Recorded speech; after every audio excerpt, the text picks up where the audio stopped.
So you left the flat for just over 1 minute, and they knew.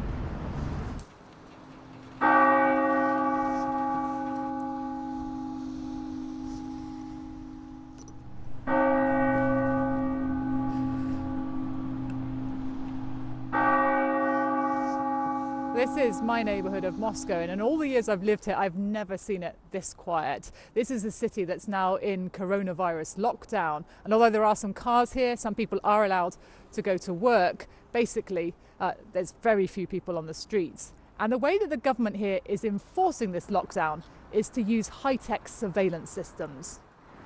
This is my usual walk to work, but I've never noticed before just how many security cameras there are on this way. And in fact, there's one right here next to this poster with details of how to keep yourself safe during this pandemic. There's a camera there up on the top of the bus stop.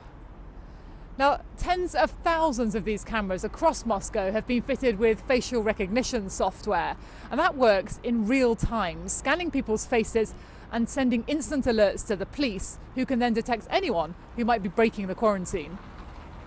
I spoke to the man who developed the software.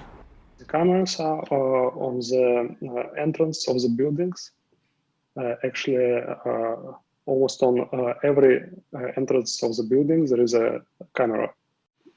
One of the big advantages of our system is that we can do it all in real time, and all the alerts will be instant.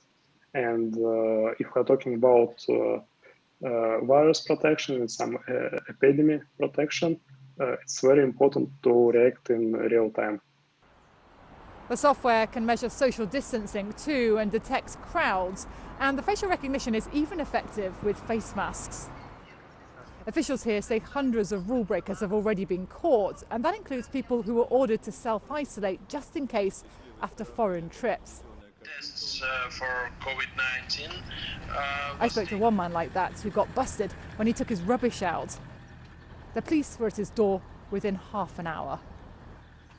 So you left the flat for one minute, and they knew. Yeah, and they knew.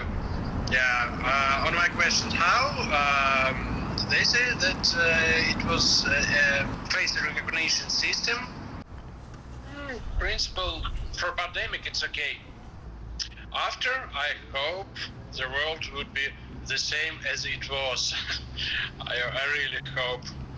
After that, we don't need this total control.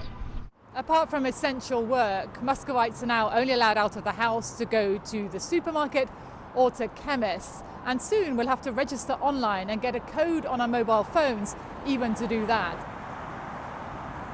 The mayor has announced that part's on hold for now, but some Russians are still worried.